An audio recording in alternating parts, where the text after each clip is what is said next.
જય હિન્દ, જય ભારત મિત્રો આજે આપણા અખંડ ભારતના નિર્માણ કરતા એવા સરદાર વલ્લભભાઈ પટેલ અને એમ કહેવાય કે આપણા લોખંડી પુરુષ એમની જન્મજયંતિ નિમિત્તે મારે એક વિડીયો બનાવો, કારણ કે આજે એક ખુશખબર એવી પણ છે કે આજેથી શરૂઆત થઈ છે સરદાર વલ્લભભાઈ પટેલના જન્મદિવસથી ખેડૂત મહાપંચાયત, અને ત્યાં આપણે માણસો જેવું બહુ સારું છે. અને તે પોતાના ભાડા ખર્ચીને ગયેલું, કોઈ બોલાયેલું, કોઈ બસું ભરીને પરાણે ઓલું કરેલું એવું પણ નહીં.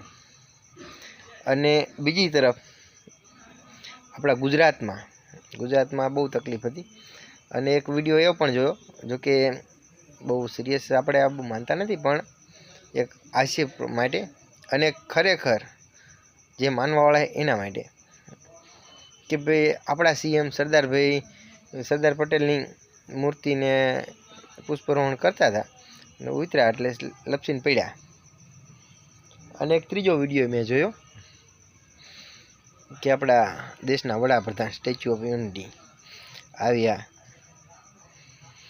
અને ત્યાં એવી વ્યવસ્થા હતી, 5 સ્ટાર હોટલ જેવા માણસો 9000 માણસો રહી શકે એવો વ્યવસ્થા કરેલી, આવી બધી એક વિડીયો એ પણ જોયો. તો હવે મારે એ કહેવું છે, જો આજે અમે પણ એક ખુશખબરી દઈ દઈએ, પછી હું તમને થોડુંક કહું. આજે મેં પણ જો મારા કારખાને આ સરદાર વલ્લભભાઈ પટેલની એક મૂર્તિ બનાવી, તેમની યાદગીરી માટે, મારા કારખાનામાં રાખવા માટે, બરાબર. આ સરદાર વલ્લભભાઈ પટેલની મેં પણ એક નાની મૂર્તિ બનાવી અમારા કારખાનામાં. આ આપણે માનતા હતા ભગવાનની છે, ઘણી છે, બુદ્ધ ભગવાનની એવી ઘણી છે.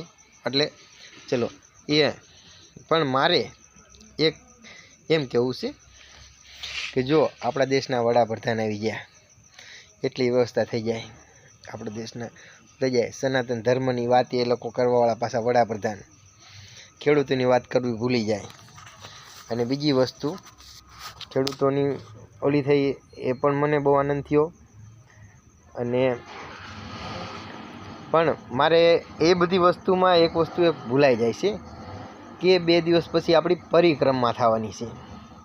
જો વડાપ્રધાન આવે અને રાત્રોરાત રોડ થઈ જતા હોય,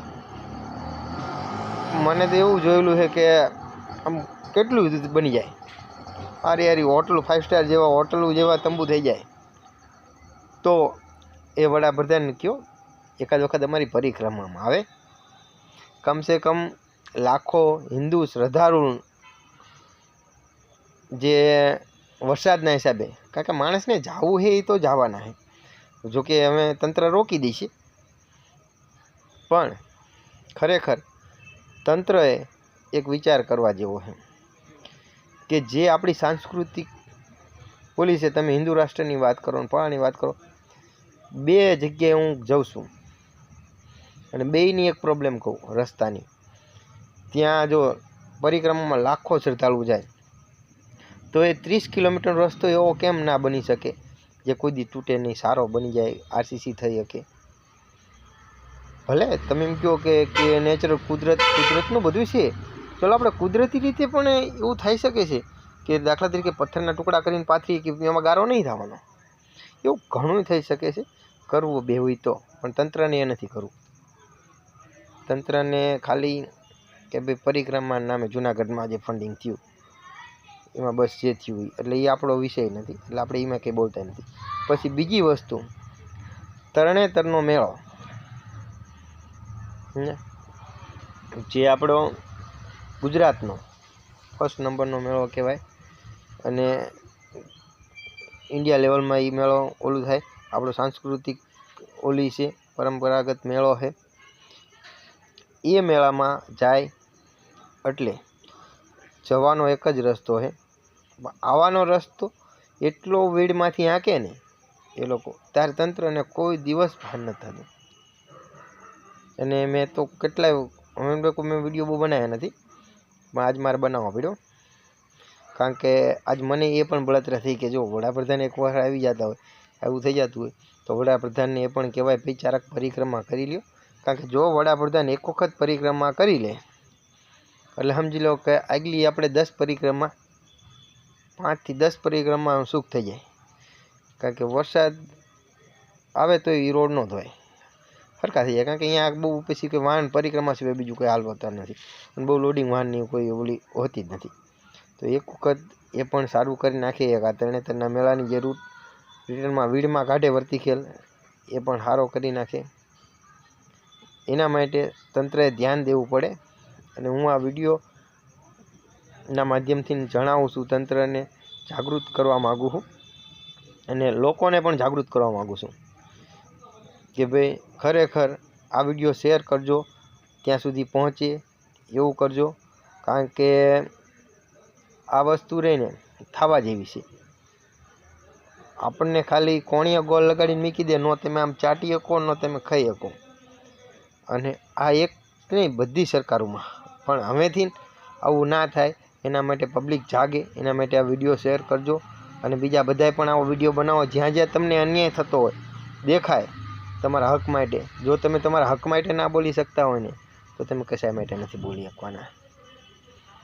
અને હમણાં કું તો મેં બંધ કર્યું, કારણ કે મને એવું લાગતું હતું કે ભેંસ આગળ ભાગવત વાંચવા જેવું થાય છે, એટલે મેં બંધ કરી દીધું હતું. પણ આજ વળી લોખંડી પુરુષનો જન્મ દિવસ અને એક મને પણ એવું થયું, કારણ કે મેં એક મૂર્તિ મારે આવી હતી તે મેં બનાવી હતી અને એમની સામું જોઈને મને પણ મારો ચહેરો આંખું નીચે ઝુકાવવાનું મન થયું કે ભાઈ આવા આપણે લોખંડી પુરુષના વતનમાં આપણે સી અને એવા કંઈક અસંખ્ય વીરો પેદા થયા. અને જો આપણે આપણા હક માટે ના બોલી શકીએ તો કારણ કે મને તો બહુ એવું થઈ ગયું હતું કે ભેંસ આગળ ભાગવત વાંચવી, એટલે મેં ઘણો ટાઈમથી વિડીયો નથી નાખ્યા.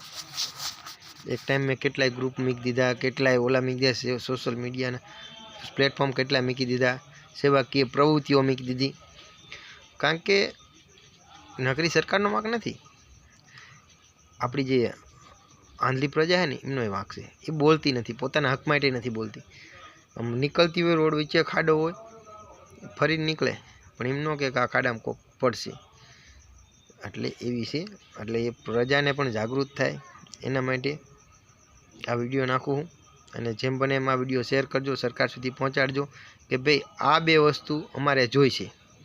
પરિક્રમા રૂટનો રસ્તો કાયમી ધોરણે પાકો જોઈશે, વ્યવસ્થિત જોઈશે. અને જે તરણેતરનો મેળામાં જે રિટર્નમાં અમને થાનમાં આવતી વખતે વીડમાંથી કાઢે છે એની બધી જગ્યાએ બાજુમાં રસ્તો કરી નાખે ઠીડુથી, કારણ કે અહીંયા રસ્તો તો થાય એવું જ છે. એટલે એ વસ્તુ જોઈએ છે અને આ અમારી માંગ છે. આને સરકાર સુધી, સીએમ સુધી ને પીએમ સુધી જ્યાં પહોંચાડ્યું ત્યાં સુધી પહોંચાડજો આ વિડીયો. જય હિન્દ, જય ભારત.